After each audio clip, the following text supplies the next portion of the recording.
இரக்கமுள்ள எங்கள் அன்பின் தேவனே, உமது சமூகத்தை நாடி வந்திருக்கிற அடியார்களாகிய எங்களுக்கு நீர் இறங்கும். இத்தருணத்தில் உம்முடைய மாறாத கிருபையை எங்களுக்கு தந்து எங்களை விடுதலையாக்கவும் எங்களை உயிர்ப்பிக்கவும் உமது சித்தம் நிறைவேற எங்களை வழி நடத்தவும் நாங்கள் வேண்டிக் கொள்ளுகிறோம். ஆண்டவராகிய இயேசுவின் நாமத்தில் ஜெபிக்கிறோம் பிதாவே, ஆமேன். பிரியமானவர்களே, யோனாவின் தீர்க்கதரிசன புத்தகத்திலே 2வது அதிகாரத்துக்கு நாம் வந்திருக்கிறோம். ஏற்கனவே மற்ற எல்லா தீர்க்க தரிசன நூல்களுக்கும் யோனா புத்தகத்துக்கும் உள்ள ஒரு மாபெரும் வித்தியாசத்தை நாம் கண்டிருக்கிறோம். அது என்ன வித்தியாசம்? யோனாவின் தீர்க்க தரிசனங்கள் அல்ல, தீர்க்கதரிசியாகிய யோனாவே அந்த நூலின் முக்கியமான படிப்பினை. It is not the prophecy of Jonah, but Jonah the prophet is the message of the book. ரொம்ப பெரிய வித்தியாசம். இது முழு வேதத்துல வேற எந்த தீர்க்க தரிசனத்திலும் இது பொருந்தாதுங்க. யோனாவின் தீர்க்க தரிசனங்கள் அல்ல, அது எந்த தீர்க்க தரிசனமும் சொல்லலைங்க. ஓரளவில் செய்தி தான் சொன்னார். ஆனால் யோனாவாகிய தீர்க்க தரிசியின் மூலமாக கடவுள் உங்களோடும் என்னோடும் பேச விரும்புகிறார். ஆகையினால் அது எழுதப்பட்டுள்ளது. ஏறக்குறைய ஊழியத்தின் பாதையில 30 ஆண்டுகளை கடந்து வர கர்த்தர் எனக்கு உதவி செய்தார். 1979ஆம் ஆண்டு செப்டம்பர் மாதம் நடந்த நம்முடைய ஆண்டு விழாவிலே போதகர் விக்டர் பெஞ்சமின் அவர்கள் என்னை ஊழியராக பிரதிஷ்டை செய்தார். 79ஆம் ஆண்டு செப்டம்பர் மாதம். ஆக 30 ஆண்டுகளை கடவுளுடைய பலத்தினாலே கடந்து வர கர்த்தர் உதவி செய்திருக்கிறார். ஆனால் என்னுடைய பிரச்சனை என்ன? யோனாவை போல கீழ்ப்படியாதவனாக, யோனாவை போல எதிர்க்கிறவனாக, யோனாவை போல முரட்டாட்டம் பண்ணுகிறவனாக, யோனாவை போல விலகி ஓடுகிறவனாக தான் 30 ஆண்டுகள் இருந்திருக்கிறேன் என்று சொல்ல வேண்டும். No man is exceptional. சரிங்களா? எந்த ஒரு மனிதனும் எந்த ஒரு நிலையிலும் நான் ஆண்டவருக்கு முழுமையாக ஒப்பு கொடுத்து விட்டேன், முழுமையாக தேவனுடைய சித்தத்தை நிறைவேற்றினேன், முழுமையாக அவரிடத்தில் அன்பு கூறுகிறேன் என்று சொல்ல முடியுமா என்பது ஒரு கேள்விங்க. இருந்திருக்கலாம் ஒரு சில பரிசுத்தவான்கள். நான் என்னுடைய வாழ்க்கை அப்படி இல்லைங்க. கடவுள் என்னோடு பேசிக் கொண்டிருக்கிறார். யோனாவை போல இல்லைங்களா? முரட்டாட்டம், ரிபல்லியஸ், கடவுளுடைய சித்தத்தையும் நடத்துதலையும் சூழ்நிலைகள், கடவுள் அமைக்கின்ற சூழ்நிலைகளை எதிர்க்கிற ஒரு மனநிலை. அதுதான் நல்ல சுத்த தமிழ்ல சொன்னா ஆணவம். ஆணவம் என்பது மனிதனுடைய சீரழிவுக்கு காரணம். மனிதனுக்கு மாத்திரம் தானா? பரலோகத்திலேயே லூசிபர் என்கிற ஒளியின் தூதனுக்கு ஏற்பட்ட சோதனை என்ன? நான் தேவனுடைய சிங்காசனத்திலே ஏறுவேன். ஆணவம், தற்பெருமை தான் பரலோகத்தினுடைய பாவத்தின் காரணமாக இருந்தது. பரலோகத்திலே அதாங்க காரணம். அப்புறம் ஏங்க பூலோக? அப்படின்னா என்ன அர்த்தம்? இல்ல, கடவுளுடைய பிரசனம், கடவுளுடைய சமூகத்திலேயே ஆணவம் வரக்கூடுமானால் உங்களுடைய என்னுடைய இதயத்தில் வருவதற்கு என்னங்க பிரச்சனை? நம்ம பாவத்திலே பிறந்து இந்த ஊருகான்னு சொல்றோம் பாருங்களேன், அப்படியே பாவத்திலே ஊறி போனவங்களாச்சு நீங்களும் நானும். ஆணவம் வராதுங்களா? எவ்வளவு பெரிய தப்பெண்ணம் கொள்கிறோம் இல்லைங்களா? So Jonah the prophet is a message of the book. யோனாவை பற்றி தான் நாம் படித்துக் கொண்டிருக்கிறோம். ஆக 1ஆம் அதிகாரத்திலே நாம் பார்த்த யோனாவிற்கும் 2ஆம் அதிகாரத்திலே நாம் பார்க்கின்ற யோனாவிற்கும் ஒரு மாபெரும் வித்தியாசத்தை நாம் பார்க்கிறோம். 1ஆம் அதிகாரத்திலே யோனா கர்த்தருடைய சமூகத்தை விட்டு விலகி ஓடுகிறான். 2ஆம் அதிகாரத்திலே யோனா கர்த்தருடைய சமூகத்திலே விண்ணப்பம் பண்ணுகிறான். 1வது அதிகாரத்திலே தன்னை கர்த்தருடைய ஊழியன் என்றோ தாசன் என்றோ அவன் அறிக்கை செய்யவில்லை. 2ஆம் அதிகாரத்திலே ஆண்டவரே, நான் உம்முடைய பிள்ளையா இருக்கிறேன், எனக்கு இரங்கும், என் ஜெபத்தை கேளும், என்னை இரட்சியும். இன்னும் ஒரு படி மேலே சென்று, ஆண்டவரே, நான் உமக்கு ஸ்தோத்திர பலிகளை நான் ஏறெடுப்பேன். 1ஆம் அதிகாரத்திலே துணிந்து தன்னை அவன் மறைத்துக் கொள்ளுகிறான். He tries to hide his identity. அவன் யாருன்னு சொல்ல விரும்பல. எல்லாம் கேட்ட பிற்பாடு, பிரச்சனை வந்த பிற்பாடு தான் சொல்றான், நான் ஜீவனுள்ள தேவனுடைய ஊழியக்கா. அது வரைக்கும் சொல்லல. ஆனா இங்கு, ஆண்டவரே, நான் உம்முடைய ஊழியன் சாமி, எனக்கு இரங்கும். எவ்வளவு பெரிய மாற்றம் இல்லைங்களா? 1ஆம் அதிகாரத்துல எல்லாரும் ஆண்டவரை நோக்கி கதறாங்க, கூப்பிடுறாங்க, ஆண்டவரே காப்பாத்தனே, நான் சாவறதுக்கு ரெடியாகிறேன் சார்ன்றாங்க. சும்மா வேஸ்ட் சார், ஜெபெல்லாம் பண்ணி வேஸ்ட்டுங்க, I am ready to die, no problem. ஆனா 2ஆம் அதிகாரத்துல, ஐயோ ஆண்டவரே என்னை ரட்சியோன்னு அப்படியே உல்டான்னு சொல்றோம். எப்படி பார்த்து மெட்ராஸ் பாஷையில அச்சாம் பாருங்க, ஒரு பல்டி அப்படியே திரும்பிட்டான். யோனா பத்தீங்களா, ரொம்ப முக்கியமான ஆளுங்க. நாம கூட அப்படிதாங்க. போன மாசம் நல்லா இருந்திருப்போம், போன வாரம் நல்லா இருந்திருப்போம், இன்னைக்கு அப்படியே பல்டி, அப்படியே தலிகலாம் ஆயிடுவோம். நிலையற்ற ஒரு மனிதன், உண்மையற்ற ஒரு மனிதன், பொறுப்பற்ற ஒரு மனிதன், அவன்தான் யோனா. ஆனா அந்த யோனாவை தான் கடவுள் பயன்படுத்த விரும்பினார். அதுதான் நமக்கு விளங்காத ஒரு ஆட்சி. ஏங்க எவ்வளோ பேர் இருக்கிறாங்களே சார் இந்த உலகத்தில், இந்த யோனா தானா கட்சானா, யோனா தான் கட்சான்றார் ஆண்டவர். Purpose driven church by Rick Warren என்கிற புத்தகத்தை படித்துக் கொண்டிருக்கிறோம். ரிக் வாரன் கலிபோர்னியா, தென் கலிபோர்னியால மிக பெரிய திருச்சபையின் போதகர். அவருடைய அனுபவங்களை அதில் எழுதி கொண்டு போகின்றார். அதுல ஒரு நல்ல சொற்றொடர், அந்த வாக்கியத்தை நாங்கள் தியானம் செய்தோம். குறையுள்ள சூழ்நிலைகளிலே,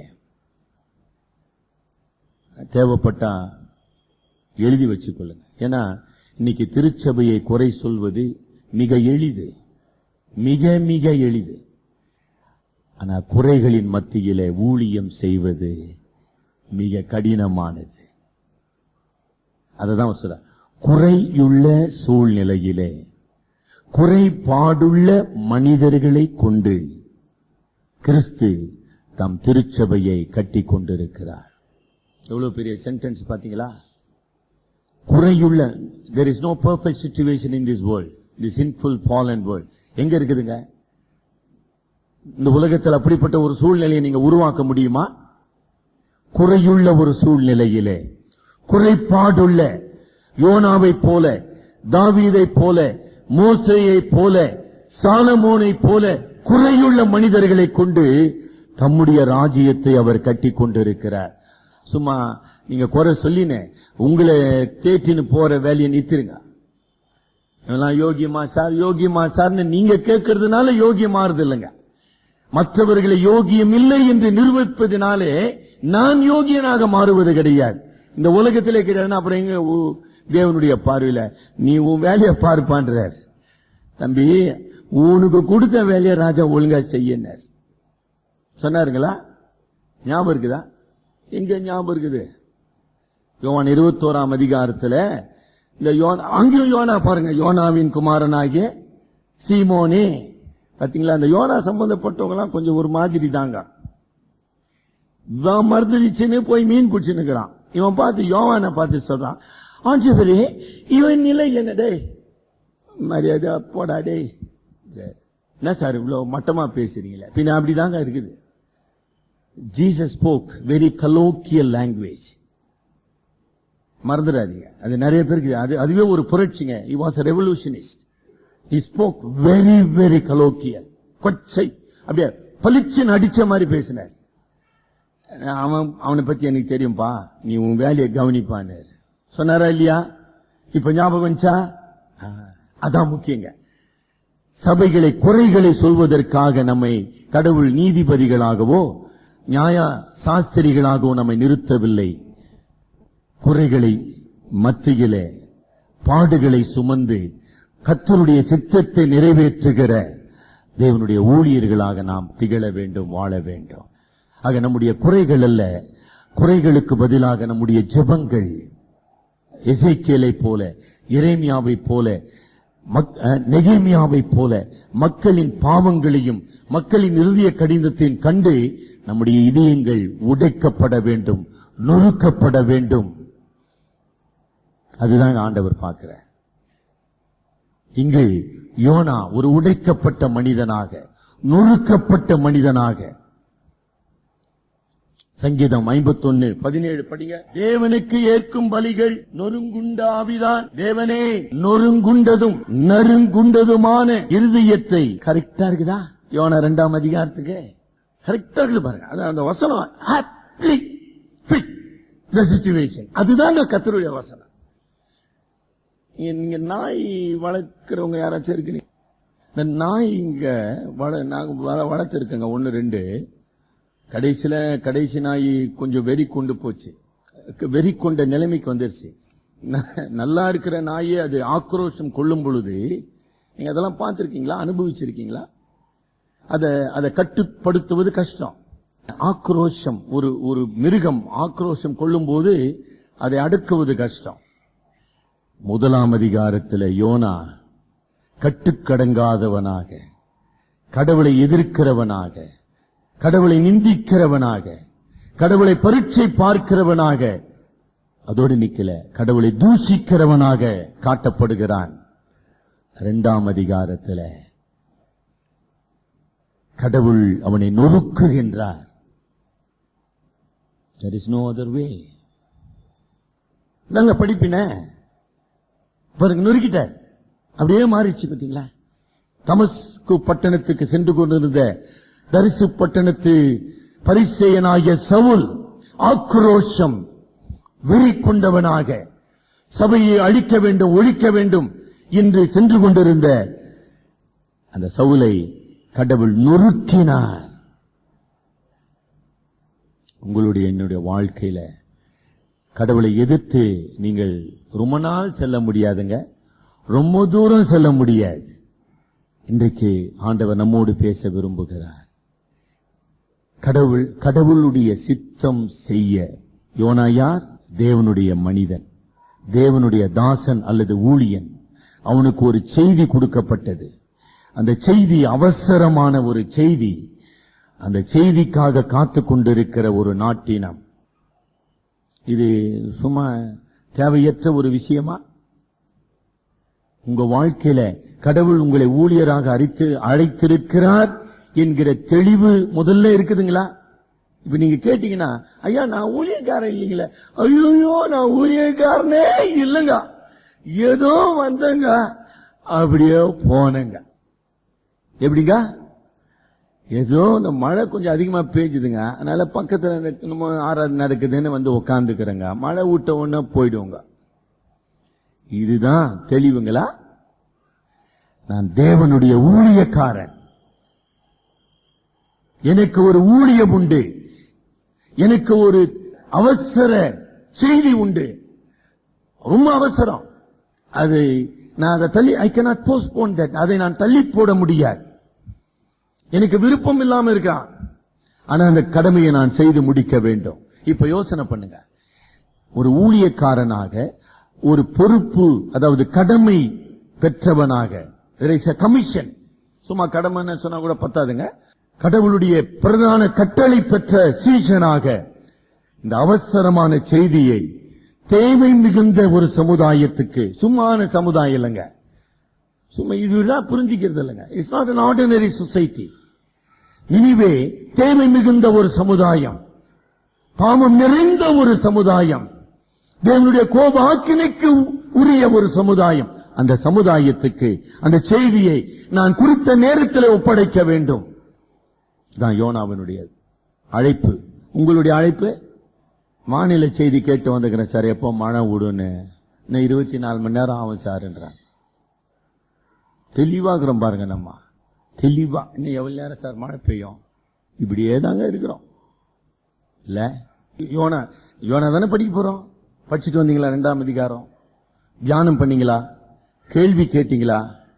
பதில் கிடைச்சதா? நம்ம ஒண்ணு நான் தான் சொன்ன, புதுசா நான் ஒண்ணு சொல்ல போறதே இல்லைங்க. You know very well. அடுத்த வாரம் அதே விஷயம் தான். இதுல ஒண்ணு மாற்றம், என்னை பொறுத்த வரைக்கும் எந்த மாற்றம் கிடையாது. We are not prepared to listen to God. இந்த மாற்றம் நிகழ்ந்ததுங்க, கரெக்ட். ஒரு பெரிய மாற்றத்தை நம்ம பார்க்கிறோம். இந்த மாற்றம் எப்படி சார் நிகழ்ந்தது அப்படின்னு ஒரு சின்ன கேள்வி கேட்கலாம். அது என்ன மாற்றம்ன்றது பார்ப்போங்க. நம்ம எப்படி, how this happened, this great change in the life of Jonah. யோனாவின் வாழ்க்கையிலும் கடவுளோடு உள்ள அவனுடைய உறவிலும் எப்படி இந்த மாற்றம் வந்துச்சு? உங்க வாழ்க்கையில கடவுள் அப்படி செயல்படுகிறாரா? அப்படி செயல்படலைன்னா நீங்க ரொம்ப ஆபத்தான நிலையில இருக்கிறீங்க. அதுக்கு மேல நான் ஒன்னும் சொல்றதுக்கு இல்லைங்க. ஒரு தேவனுடைய தாசன் சொல்லுகிறார், கடந்த 24 மணி நேரத்தில் கடவுள் உன்னோடு பேசவில்லை என்றால் நீ ரொம்ப ஆபத்தான நிலையில் இருக்கிறாய் ஆவிக்குரிய ரீதியாக. கடந்த 24 மணி நேரத்தில் கடவுள் உன்னோடு பேசவில்லை என்றால் நீ ரொம்ப ஆபத்தான நிலையில் இருக்கிறாய். அதான் யோனாவினுடைய நிலை. அதாவது கடவுள் பேச மறுக்கவில்லை யோனாவை பொறுத்த மட்டிலே. கடவுள் பேசிக் கொண்டிருந்தார், ஆனா யோனா கேட்க விரும்பவில்லை. அதனுடைய முடிவு என்ன? 1ஆம் அதிகாரத்தின் 17வது வசனம். அதாங்க ஆபத்தான நிலைங்க. கடவுள் உங்களோடு பேசல, வேற ஏற்பாடு நடந்து இருக்குங்க. Do you follow that? ஆமா, உன்னை எப்படி பிடிக்கணும்? God knows that. How to trap you, how to get hold of you. நான் சொன்ன பாருங்க, ஆக்ரோஷமான அந்த மிருகத்தை எப்படி அடக்க வேண்டும் என்று கடவுளுக்கு தெளிவா தெரியும். உன்னை கொண்டு போய் எங்க நிறுத்தணுமோ அங்க நிறுத்திடுவார். நிறுத்திட்டு இப்ப சொல்லுப்பான். அதுதான் அதனுடைய படிப்பினை. கர்த்தர் ஒரு பெரிய மீனை ஆயத்தப்படுத்தினார். அதாவது யோனாவினுடைய வாழ்க்கையில ஒரு மாற்றம் நிகழ வேண்டுமானால் 2ஆம் வசனம், 2ஆம் அதிகாரம் 2ஆம் வசனம்.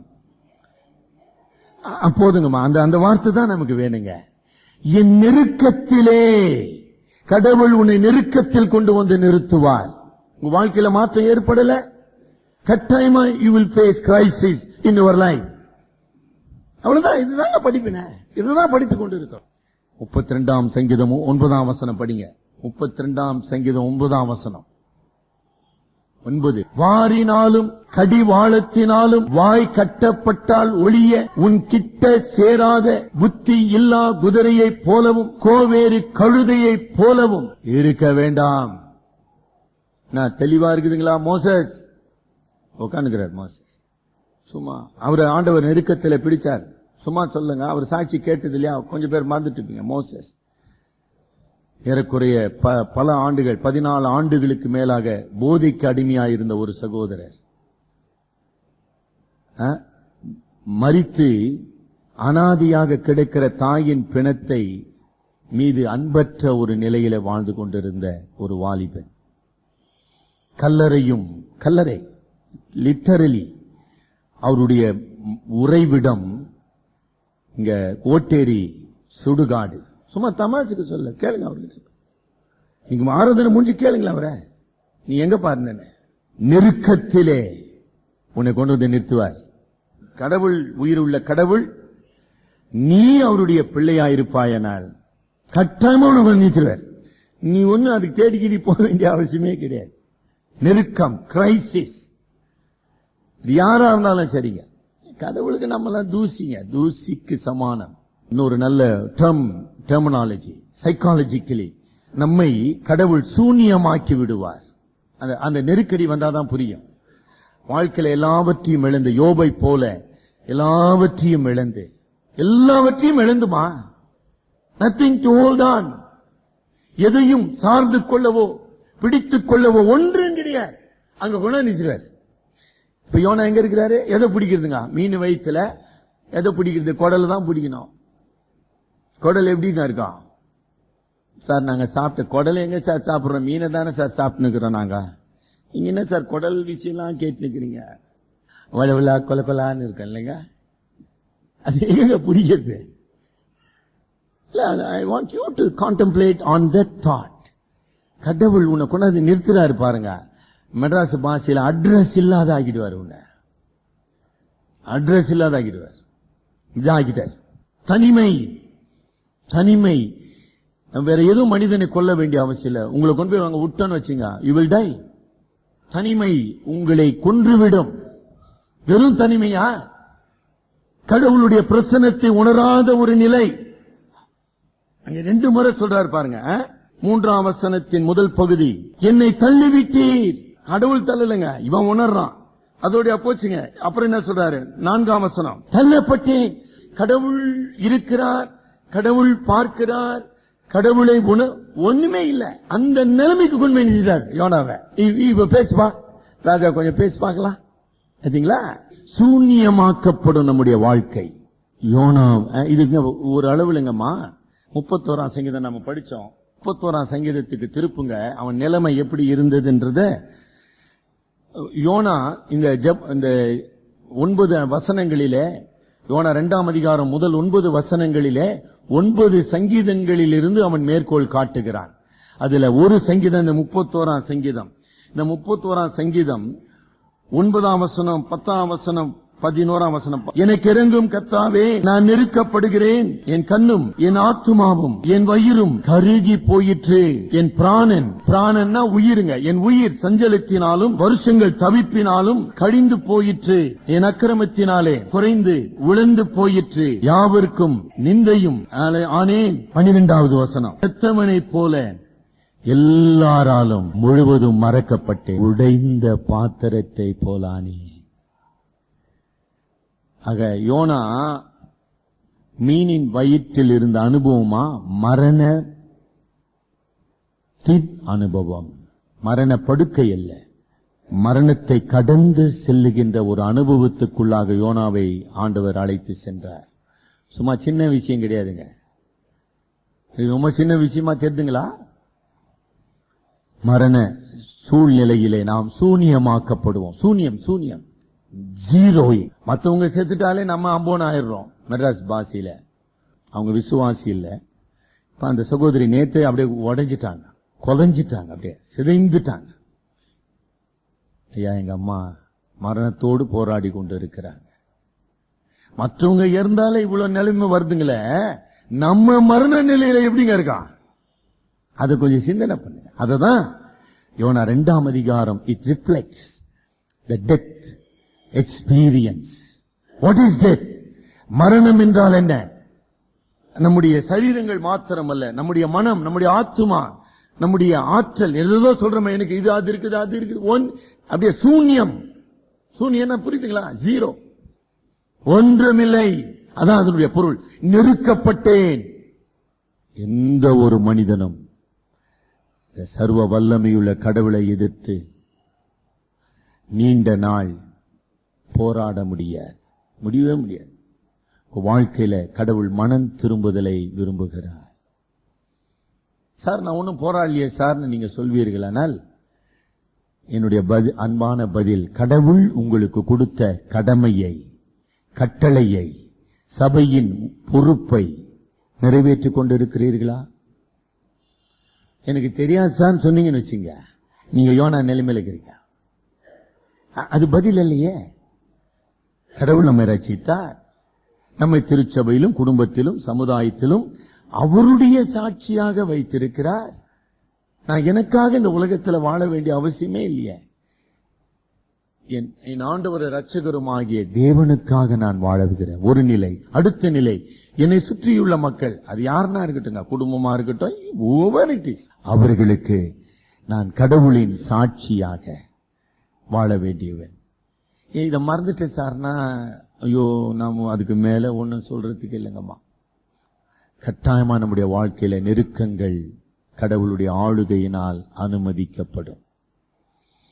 சரிங்களா? அந்த மாற்றம் எப்படி நிகழ்ந்தது? திருப்பி அந்த கேள்வி இன்னும் முடியலங்க. நெருக்கன்றதை நம்ம என்ன படிச்சோம்? 1ஆம் அதிகாரம் 17ஆம் வசனத்துல யோனாவை விழுங்க கர்த்தர் ஒரு பெரிய மீனை ஆயத்தப்படுத்தினார். இது ஒரு அற்புதம். அற்புதமா இல்லையா? அற்புதம். சரிங்களா? 2ஆம் அதிகாரம் 10ஆம் வசனம், இது அற்புதமா இல்லையா? அற்புதம். 1ஆம் அதிகாரம் 4ஆம் வசனம், சமுத்திரத்தின் மேல் கடும் புயல் காற்றை வர விட்டார். போதுங்க, அவ்வளவுதான். இது அற்புதமா இல்லையா? அற்புதம். சரிங்களா? அதுக்கப்புறம் என்ன நடந்ததுங்க? 15ஆம் வசனத்துல, யோனாவை எடுத்து சமுத்திரத்தில் போட்டு விட்டார்கள், சமுத்திரம் தன் மும்முரத்தை விட்டு. இது அற்புதமா இல்லையா? ஒண்ணு தெரியல இல்லைங்க. எங்க தெரிஞ்சுங்க, நமக்கு எது அற்புதம்னே தெரியல. அனைத்தும் அற்புதங்கள். அற்புதங்கள் என்றால் என்ன? கடவுளின் சிறப்பான வெளிப்பாடை தருகிற செயல்கள். நம்ம அற்புதத்துக்கு பேரு God's special act of revelation. God's special act of revelation. சும்மா பொழுது போலன்னு அவர் அற்புதம் செஞ்சுன்னு இருக்கிறது இல்லைக்கா.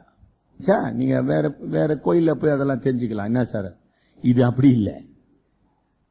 கடவுள் அனைத்து செயல்களும் அற்புதங்கள். யாருக்கு இல்ல? யோனாக்கு தான் வெளிப்படுத்தி கொண்டு இருக்கிறார். அந்த மாலுமிகள்லாம் அவனுங்க போய் சென்றானுங்க, அவனுங்களும் தெரிஞ்சுக்கினானுங்க. உண்மைதான். What is miracle? God's special act of revelation.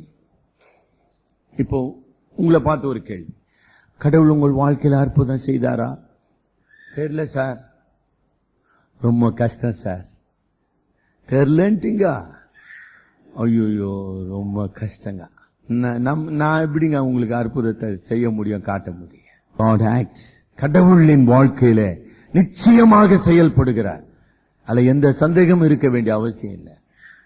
இந்த அற்புதத்துக்காக நாம ஜெபிக்க வேண்டிய அவசியம் இல்லை. யோனா வேற காரியத்துக்காக ஜெபம் பண்ணாருங்க. அதாவது நான் என்ன சொல்ல விரும்புகிறேன், புயல் வரும்னு யோனா ஜெபம் பண்ணானா? இல்ல புயலை அடைக்கணும்னு யோனா ஜெபம் பண்ணானா? ஆண்டவரை மீனை தயார் பண்ண எங்க ஜெபம் பண்ணா? அப்படி எப்படி நடந்தது அற்புதம்? அவனை கேட்டு நான் நடந்துச்சு. கடவுள் அவருடைய சித்தத்தை நிறைவேற்ற அவனுக்கு தன்னுடைய வல்லமையை வெளிப்படுத்தி கொண்டிருக்கிறார். இது புரியலீங்களா? சும்மா ஜெபம் பண்ண அற்புதம் நடக்க என்னத்துக்கு நடக்கணும்? ஜெபம் பண்ண அற்புதம் கிடையாது. ஜெபம் பண்ணானா என்ன போய் நினிவேல கக்குன்னு ஜெபம் பண்ணா? அது ஜெபம் பண்ணவே இல்லையா? அவன் ஜெபம் வேற மாதிரி பண்ணாமா? என்ன போய் நினைவேல கக்குனா ஜெபம் பண்ணா? அவனா போக கூடாதுன்னு முடிவு பண்ணிக்கிறானே. சரி, நான் ஏன் சொல்றேன்னா, இன்னைக்கு என்ன ஒரு ஒரு ஒரு பிரம்மையை உருவாக்குறாங்க ஊழியர்கள். ஓ ஜெபம் பண்ணா இது நடக்குது, ஓ அது நடக்குது. எங்க நடக்குது? அது எப்படி நடக்கும்? அதுதான் இப்ப என்னுடைய பிரச்சனை. கடவுள் அற்புதம் செய்யறாருக்குமா, அது வேற விஷயங்க. இங்க மனிதர் சொல்லுகிறாங்க பாருங்க, நான் நடத்துற அற்புதம், நான் இது அப்படி இல்லைங்க. அது இங்க யோனாவில் எந்த மனிதனும் எதையும் செய்யல. நோ, கடவுள் தமது வல்லமையை, தமது உண்மையை, தமது கிருபையை, தமது நோக்கத்தை நிறைவேற்ற செயல்படுகிறார். அந்த செயல்களை சரியான word the providence of God work everything for the good of his children. ரோமர் 8:28 படி அவரிடத்தில் அன்பு கூறுகிறவர்களுக்கு சகலமும் சகலமும், ஏன் சகலமும்? சகலவற்றையும் கடவுள் ஆளுகிறார். The providence of God works everything for the good of his children and for his purpose. அவ்வளவுதான், finish. இதுதான் அற்புதம். நல்லா தெளிவாயிட்டீங்களா? ரைட். இப்ப நம்ம 2ஆம் அதிகாரத்தின் 2 தலைப்பின் கீழே சிந்திக்க போகிறோம். 2 வார்த்தைகள். யோனாவின் மன போராட்டம், யோனாவின் மனம் திரும்புதல். இந்த நெருக்கடியை கடவுள் ஏற்படுத்தினார். யோனா திமிரிக் கொண்டு ஓடுகிற ஒரு மனிதனாக இருக்கிறான். அவனை அவர் மூக்கனாங்கயிறு போடுறாங்கன்றாங்களே, அந்த மாதிரி வாரினாலும் கடிவாளத்தினாலும் கட்டப்பட்டால் இல்லையா, வாய் கட்டப்பட்டால் இல்லையா, கிட்டி சேராத புத்தி இல்லாத கழுதியை போலவும் இருந்த யோனாவை கடவுள் மீன் வயிற்றுக்குள்ள கொண்டாந்து அப்படி அடைச்சு இப்ப சிந்தனை பண்ணுப்பான். சரியா இருக்குதுங்களா? தெளிவா இருக்குதுங்களா? இன்னங்க நெகிழ வேண்டும்.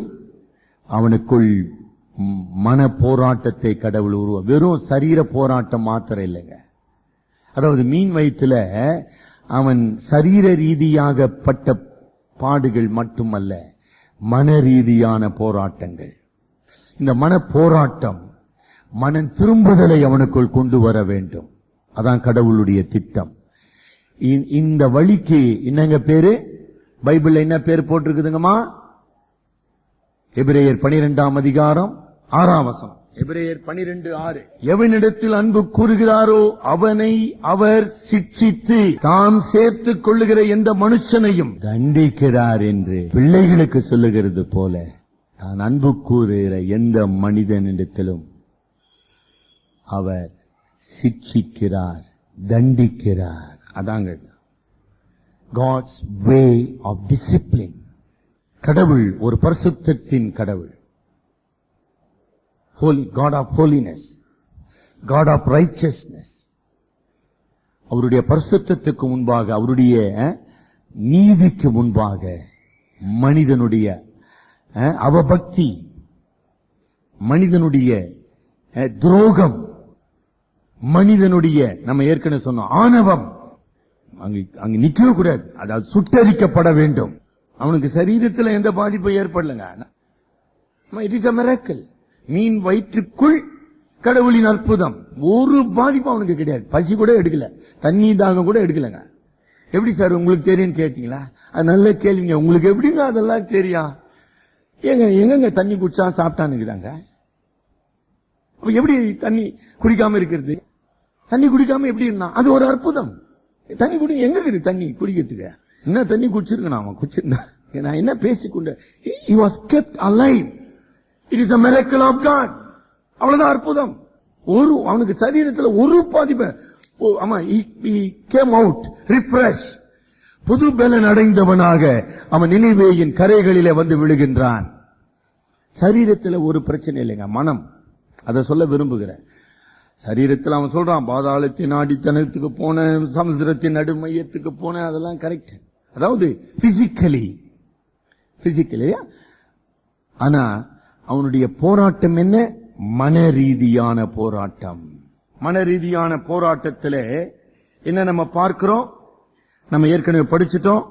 அந்த மீன் வயிற்றுக்குள்ளே அவன் உணர்ந்தது கடவுளுடைய பிரசன்னத்தில் இருந்து தள்ளப்பட்ட ஒரு நிலை. அதுதாங்க மன போராட்டம். கைவிடப்பட்ட ஒரு நிலை, மன போராட்டம். கடவுளுக்கு கீழ்ப்படியவில்லை என்கிற குற்ற மனசாட்சி, மன போராட்டம். கடவுளுடைய தண்டனைக்கு கீழ்ப்பட்டிருக்கிறோம். எங்க மீன் வயிற்றுக்குள்ள போயாச்சு, சாவறதுக்கு எவ்வளவு நேரம் சொல்லுங்க? என்ன சொல்லி கொண்டு இருக்கிறோம்? அங்க படிங்க 6ஆம் வசனம். தமிழ்ல அவ்வளவு எம்பட்டிக்கா இல்லைங்க. இறங்கினேன் பூமி, பாத்தீங்களா? அதாங்க பூமியின் தாழ்பாள்கள் என்றென்றைக்கும், ஆமா, மை லைஃப் இஸ் க்ளோஸ்ட், மூடப்பட்டாயிற்று. அந்த நிலைமைக்கு அவன் வந்துட்டான். அதான் சொன்னேன், மன போராட்டம். 7ஆம் வசனத்தின் முதல் பகுதி, ஆமா, என் ஆத்துமா என்னில் தோய்ந்து போனது. டிப்ரெஷன். தள்ளிவிடப்பட்டேன், கைவிடப்பட்டேன். அந்த நெருக்கினது, அந்த நெருக்கத்தை அவன் உணர்கிறான். 6வது வசனத்தில் என் மீள் தாழ்பாள்கள் போடப்பட்டது, நானாக என்னை தப்பித்துக் கொள்ள. there is no way of escape. கடவுளுடைய அந்த நொறுக்கும் கரத்தில் இருந்து தப்பித்துக் கொள்ள எந்த வாய்ப்பும் கிடையாது. அதான் அதனுடைய பொருள். நான் மரணத்தின் வாயில் இருக்கிறேன் என்பதை யோனாவினாலே உணர முடிந்தது. என் ஆத்துமா தோய்ந்து போயிற்று. அதுக்கு மேல வார்த்தை இல்லை. இதுதான் மன போராட்டம். உங்களுடைய என்னுடைய வாழ்க்கையில கடவுள் ஏன் நெருக்கடிகளை, சிக்ஷை என்கிற, அங்க தண்டனை சொல்லப்பட்டாலும் சிக்ஷை ஏன் அனுமதிக்கப்படுகிறது? நம்முடைய வாழ்க்கையில ஒரு மாபெரும் மாற்றம் நிகழ வேண்டும். மாற்றம்.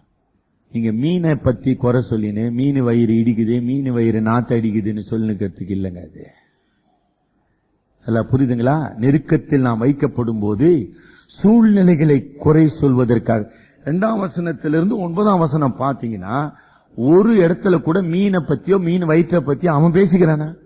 சார் ஒரு மாதிரின்னா, சார் ஒரே ஸ்மெல்ல அடிக்குதுங்களே, சிந்தாரப்பட்ட மார்க்கெட்டை இப்படி 2 நிமிஷம் ஸ்கூட்டர்ல அப்படி பாஸ் பண்ணி போக முடியலங்க. அப்படிப்பட்ட ஒரு நாத்தங்க. அது உள்ளியகிறானே, ரொம்ப சின்சியரா சொல்றேங்க. மீனை பத்தி அந்த நாத்தத்தை பத்தி ஏதாச்சும் சொல்லிக்கிறானா? சொல்லல. அது இல்லைங்க, அதுதான் சொல்றேன். அவனுடைய மன போராட்டம். கடவுளுடைய பிரசன்னத்தை நான் இழந்திருக்கிறேன், நான் எவ்வளவு பெரிய கொடும் பாவி, அதுதான் ரொம்ப முக்கியம். கடவுளால் நான் தள்ளப்பட்டேன், அதுதான் ரொம்ப முக்கியம். கடவுளால் கடவுள் கைவிடுகிறது இல்லை, ஆனா கைவிடப்பட்ட ஒரு நிலை. என் ஆத்துமா தோய்ந்து போயிற்று. அதாவது என்ன சொல்ல விரும்புறோமா, 1ஆம் அதிகாரத்துல கடவுளை விட்டு யோனா எவ்வளவு தூரம் ஓட முடிந்தது என்பதை நம்ம பார்த்தோம். 2ஆம் அதிகாரத்துல கடவுள் ஒரு மனிதனை நொறுக்கும் பொழுது அவனுடைய அனுபவம் எவ்வளவு தூரம் செல்லுகிறது என்பதை நம்ம பார்த்து கொண்டிருக்கிறோம்.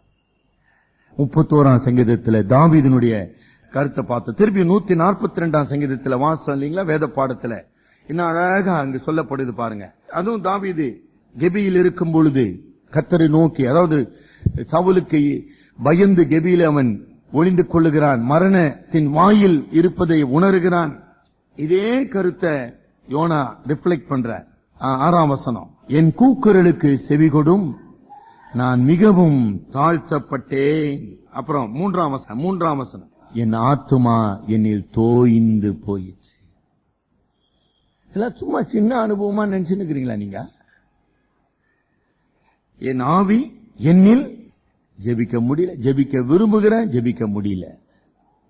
கடவுளுடைய பிரசன்னத்தை நாடுகிறேன், எனக்கு இருள் என்னை சூழ்ந்து கொண்டிருக்கிறது. கருமையானவர்களே, கடவுள் உங்களையும் என்னையும் அப்படிப்பட்ட மரண இருளின் பள்ளத்தாக்கின் அனுபவத்துக்குள்ளாக நடத்தி செல்லுகிறார். ஏன்? என்னமா காரணம்? கடவுள் காரணம் அல்ல, நம்முடைய சுயம். கர்த்தரையும் கர்த்தருடைய சித்தத்தையும் கர்த்தருடைய நோக்கத்தையும் கர்த்தருடைய திட்டத்தையும் நிராகரித்தோம் இல்லைங்களா? சுயத்தின் விளைவு சீரழிவு, சுய வழியின் விளைவு தற்கொலைக்கு சமானம். அதான் நடந்தது, தற்கொலை. நாம் கடவுளை மறந்து கடவுளுடைய சித்தத்தை அசட்டை செய்து வாழும் பொழுது it amounts to suicidal effort. தற்கொலைக்கு சமானமாக அது கருதப்படுகிறது. அது ஒரு விஷயங்க. இன்னொரு வார்த்தை அவன் ஜலன்னு அவன் பயன்படுத்துகிறான். அதனுடைய சரியான பொருளுங்கம்மா 3ஆம் வசனத்துல ஆழம், உம்முடைய வெள்ளங்கள், அலைகள். 5ஆம் வசனத்துல தண்ணீர்கள், ஆழி. இவைகள் எல்லாம் அவனுடைய மன போராட்டத்தினுடைய வெளிப்பாடுகள். Is conscious about is life under the water, in the sea. அது அவனுக்கு தெரியுது. ஆனா அவன் பேசிக்கொண்டிருக்கிற வெள்ளங்கள் தண்ணீர்கள் அல்ல, தேவனுடைய சுத்திகரிக்கும், தேவனுடைய புடமிடும். வெள்ளம்ன்ற ஒரு வார்த்தை நம்மை மூழ்கடிக்க செய்கின்ற ஒரு நிலையை காண்பிப்பது. வெள்ளம் மாதிரி வந்துச்சு சார், நான் அதனுடைய பொருள் என்னை மூழ்கடித்து என்னை அடித்து செல்லுகின்ற ஒரு நிலை.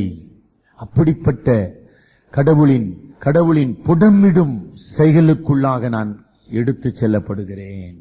தாவீதின் வாழ்க்கையில அது நிகழ்ந்தது, யோனாவின் வாழ்க்கையில் அது நிகழ்ந்தது. மன போராட்டம், அதான் ரொம்ப முக்கியங்க. ஏன்? அது கடவுளை விட்டு பிரிந்த ஒரு நிலை, அவ்வளவுதான். there is a simple reason. தாவீது பத்சேபாளோடு பாவம் செய்து உரியாவை கொலை செய்து கடவுளுடைய பிரசன்னத்தை இழந்தவனாக தவித்தான். அதான் 51ஆம் சங்கீதம், 32ஆம் சங்கீதம். யோனா கடவுளுடைய சித்தத்துக்கு கீழ்ப்படியாதவனாக அதே தண்டனைக்குள்ள வைக்கப்படுகிறான். யோனாவினுடைய பாவம் என்ன? ஆணவம், கீழ்ப்படியாமை. தாவீதினுடைய பாவம் என்ன? சுயநலம், தேவனுடைய கற்பனைக்கு கீழ்ப்படியாதது. ஆனா தண்டனை என்னங்க? 2 பேருக்கு ஒரே தண்டனை தான். இல்ல 2 பேரும் தானே சொல்றாங்க. கருமையானவர்களே, உங்களுடைய வாழ்க்கையில கடவுளுடைய நெருக்கத்தின் பிடியை நீங்க உணர்கிறீர்களா? கடவுள் உங்களை மனம் திரும்புதலுக்குள்ளாக அழைக்கிறார். மனம் திரும்புதல். யூதாஸ் காரியத்துக்குமா அதே நிலைமை வந்ததுங்க. இப்ப யோனா கடந்து சென்றான மென்டல் ஸ்ட்ரகல், அவனுடைய ஆத்மாவிலே, அவனுடைய ஆவியிலே போராட்டம், கலக்கம். யூதாஸ் என்ன பண்ணிட்டான்? ஆண்டு கொண்டு செத்துட்டான். கடவுளுடைய கிருபை அவனுக்கு அளிக்கப்படவில்லை. அவ்வளவுதான். பாத்தீங்களா? அதான் சூசைடல் நான் சொன்னேன். இந்த மன போராட்டம் என்பது உங்களை தற்கொலைக்கு வழி நடத்தும். அவ்வளவு கடுமையானது, வேதனையாது, கொடூரமானது. ஆனா தேவனுடைய கிருபை அவனோடு கூட இருக்கிறது. என்ன அற்புதமான ஒரு காரியங்க. அதாவது 1ஆம் வசனம் 2ஆம் வசனத்துல 1ஆம் வசனம் ஒரு சின்ன ஒரு அறிமுகம் மாதிரி படிங்க. 1ஆம் வசனம், அதாவது கீழ்ப்படியாத யோனாவிற்கு, கடவுளை எதிர்க்கிற யோனாவிற்கு, மீன் வயிறு என்கிற தண்டனைக்குள்ளாக வைக்கப்பட்டிருக்கிற யோனாவிற்கு கடவுள் இன்னும் கடவுளாக இருக்கிறார். எந்த யோனா? தண்டிக்கப்படும் யோனாவிற்கு God still God of Jonah. No difference. கடவுள் எந்த மாற்றம் கிடையாது. அதுவும் சில பேருக்கு தெரியுதல். அது மாத்திரமல்ல, மனமாற்றத்தை நாம் படித்து முடிக்க போகிறோம். நான் சொல்லிட்டேன், மன போராட்டம் என்பது மிக கொடூரமானது, கடுமையானது. இந்த மன போராட்டத்திலே கடவுளுடைய கிருபை இல்லாவிட்டால் நாம் நிற்க முடியாது. ஆனால்தான் நாம் நிர்மூலமாகாதிருப்பது தேவனுடைய சுத்த கிருபை. இந்த மன போராட்டம் விசுவாசினுடைய வாழ்க்கையில மனமாற்றத்தை கொண்டு வர வேண்டும். உங்க வாழ்க்கையில கொண்டு வந்தது தான் பாருங்க. முதல் மனமாற்றம் என்னங்க? 7ஆம் வசனம் படிங்க. கர்த்தரை நினைத்தேன். அவ்வளவுதாங்க, அவ்வளவுதான் வேணும். அதுதான் முக்கியம், அதான் ஆரம்பம். மனமாற்றத்தின் ஆரம்பமே கர்த்தரை நினைத்தேன், கர்த்தரை நோக்கி பார்த்தேன். இந்த இளைய மகன் தகப்பனை விட்டு, லூக்கா 15ஆம் அதிகாரத்தின் இளைய மகன் தகப்பனை விட்டு தூர தேசத்துக்கு சென்று எல்லாவற்றையும் அழித்து போட்டு பன்றிகளை மேய்க்கிறவனாக வந்து நின்று பன்றி தவிட்டினாலே தன் வயிற்றை நிரப்ப முற்படும் போது அவனுக்கு புத்தி தெளிந்தது. என் தகப்பன் வீட்டில், அது வரைக்கும் தகப்பன் மறந்துட்டான், தகப்பன் வீட்டை மறந்துட்டான். அது வரைக்கும் தகப்பன் வீடு ஞாபகம் இல்லையே. அது மாதிரிதான் யோனா மீன் வயிற்றில போய் திணறும் போது, கதறும் போது, தவிக்கும் போது, கைவிடப்பட்ட நிலையும் போது கர்த்தரை நினைத்தேன். இவ்வளவு கஷ்டப்பட்டு தான் கர்த்தரை நினைக்கணுமான்றது இப்ப நம்ம பிரச்சனைங்க. நாங்க நல்லா இருந்தா நினைக்க மாட்டோம் சார். ரொம்ப நல்லதுங்க, ரொம்ப அருமையான செய்தி கொடுக்குறீங்க ஆண்டவருக்கு. ஐயா, எங்களை நீர் வழி நடத்தும் போது, ஆசீர்வதிக்கும் போது, அரவணைக்கும் போது நாங்க உண்மை நினைக்க மாட்டோம். வாழ்வில் உண்மை நாங்க நினைக்கவே மாட்டோம். எங்களை நொறுக்கும் போது நான் நினைப்போனா அதுவும் கடவுள் சந்திப்பார். நம்மளா செய்யறேங்க. God knows how to deal with you very well. He is a creator God and He is a savior God. நம்ம அவருக்கு ஒன்னும் சொல்லி தரவானாங்க.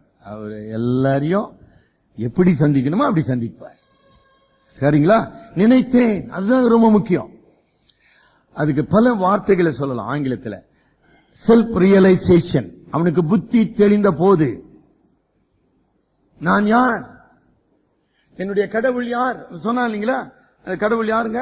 ஐயோ, வானத்துக்கும் பூமிக்கும், 9ஆம் வசனத்துல சமுத்திரத்தையும் பூமியும் உண்டாக்கின பரலோகத்தின் தேவனாகிய கர்த்தருடைய பக்தன் நான். நினைத்தேன். அதுதான் பரிசுத்த ஆவியானவருடைய செயல். ஆக மனமாற்றம் எங்கு எப்போது ஆரம்பிக்கிறது? மனதில். மனதில 3 பகுதி இருக்குதுங்க. மனதில் 3 பகுதிகள்.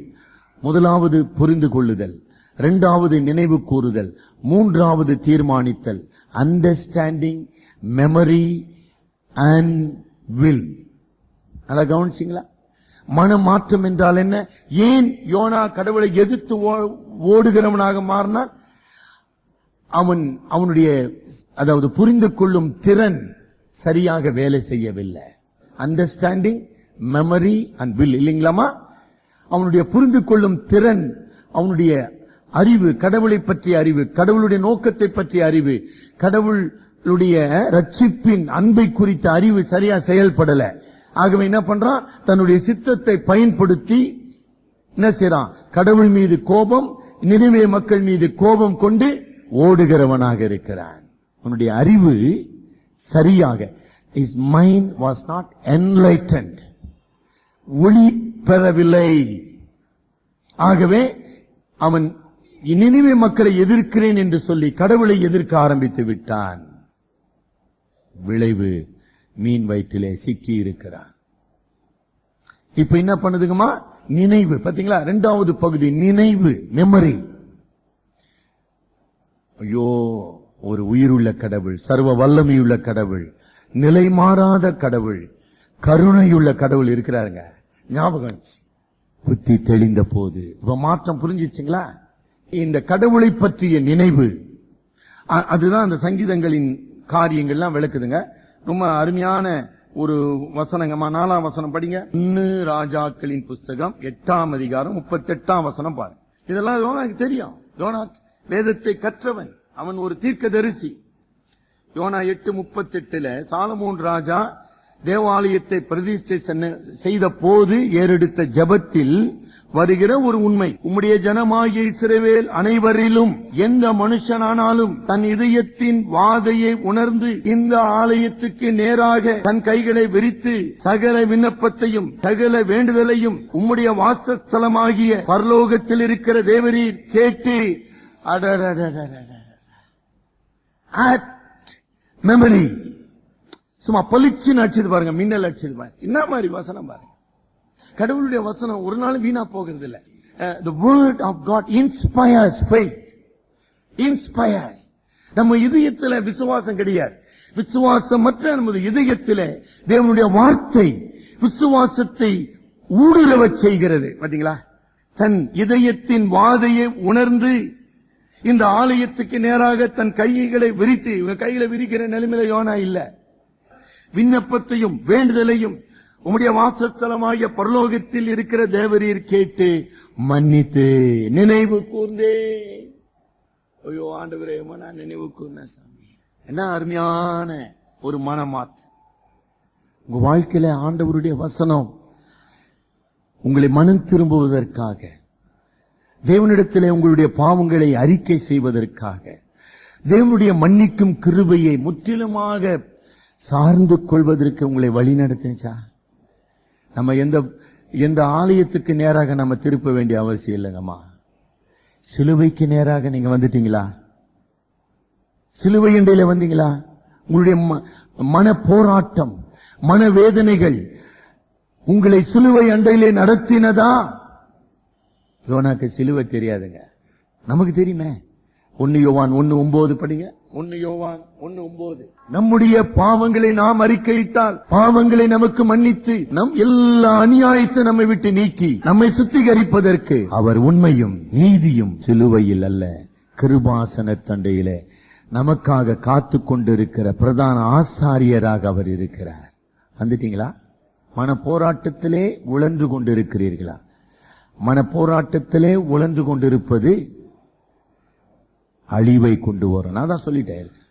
ஆனா அந்த மன போராட்டம் பரிசுத்தாவியினாலே செயல்படுத்தும் பொழுது கர்த்தருடைய வசனம் நினைவு கூறப்பட்டு, கர்த்தருடைய உண்மை நினைவு கூறப்பட்டு, கர்த்தருடைய மன்னிக்கும் கிருபை நினைவு கூறப்பட்டு பாவ அறிக்கைக்குள்ளாக என்னை வழி நடத்த வேண்டும்.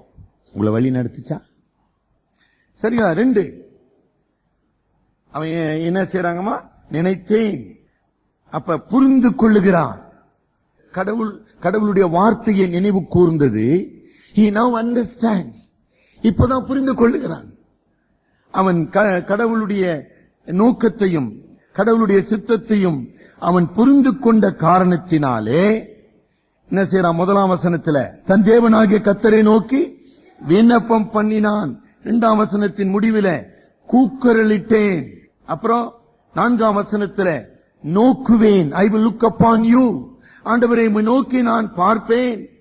7ஆம் வசனத்தின் முடிவில என் விண்ணப்பம் உமது பரிசுத்த ஆலயத்திலே உம்மிடத்தில் வந்து சேர்ந்தது. இல்லைங்களா? அது என்னமா காட்டுது? கடவுளிடத்திலே மனம் திரும்பி வருதல், கடவுளிடத்திலே சரணடைதல், கடவுளை சித்தத்துக்கு அர்ப்பணித்தல், சரணடைதல். நல்ல வார்த்தை. Total commitment to God. ஆண்டவரே நான் சரணம், நீரே என் வாழ்வு, நீரே என் கதி என்று சரணடைகிறான். அவன் விண்ணப்பம் பண்ணினேன்னு வார்த்தை படிச்ச இல்லைங்களா? ஆங்கிலத்தில் பெட்டிஷன் என்கிற பெயர். அதனுடைய பொருள் நான் பாவ அறிக்கை செய்தேன், ஜெபித்தேன். ஜெபத்தில் பல வகை, அடுத்த வாரம் நம்ம சிந்திப்போம். ஆமா, he prayed, he pleaded for mercy, for forgiveness, for restoration. மன்றாடுதல். இதெல்லாம் எப்படி உருவாச்சு? கர்த்தரை நினைத்தேன், அவருடைய வாக்கு தத்தத்தை நினைவு கூர்ந்தேன், அவருடைய உண்மையும் கருணையும் சார்ந்து கொண்டேன், நான் அறிக்கை செய்தேன். அவ்வளவுதானுங்களா? அது மாத்திரம் இல்ல. 8ஆம் வசனங்கம்மா, பொய்யான மாயையை பற்றி கொள்ளுக. போதுங்க, அவ்வளவுதான் வேணும். யோனா 1ஆம் அதிகாரத்தில் எந்த பொய்யான மாயை பற்றி கொண்டான்? யோப்பா பட்டணத்துல கப்பல்ல ஏறினா கடவுளுடைய பிரசனத்தை விட்டு ஓடிடலான்னு நினைச்சான். முட்டாள்தனம் இல்லப்பா, பொய்யான மாயை. கடவுளுக்கு எல்லைகள் உண்டா? அப்புறம் என்ன நினைச்சான்? நான் ஜெபிக்காம இருந்துட்டா, அதாவது நான் ஜெபிக்காம இருந்துட்டா கடவுள் என்ன மறந்துடுவாரு. கடவுள் மறந்துடுவாரா? எவ்வளவு முட்டாள் தானங்க. 2. 3வது, நான் தற்கொலை செய்து கொண்டா அவ்வளவுதான், கடவுள் என்ன செய்வாரு? கடவுளால ஒன்றும் செய்ய முடியாது. அப்படிதான் நினைச்சான். அழகா கொண்டாது தக்கி நிறுத்தினார், நில்லுப்பான்னு. பொய்யான மாயையை பற்றி கொள்ளுகிறவர்கள் கிருபையை போக்கடிக்கிறார்கள். கிருபையை போக்கடிக்கிறவனாக, கிருபையை உதாசீனப்படுத்துகிறவனாக இருந்த இருதய கடினமான யோனா, ஐயோ தேவனே நீரே என் சரணா கதி என்று தன்னை ஒப்படைக்கிறான். மனமாற்றம்.